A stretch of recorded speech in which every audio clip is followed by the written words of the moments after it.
And going Fiji tonight, one of India's leading health consultants, Medivisor Health, will now be able to provide healthcare advice to Fijians. The company has opened its new office in Samabula, Suva today.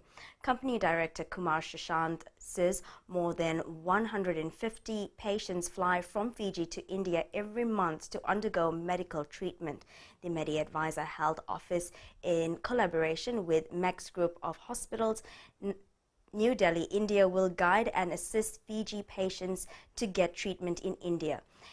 Indian High Commissioner to Fiji, Vishwa Sapkal, says this will assist Fijians to seek medical assistance at low cost.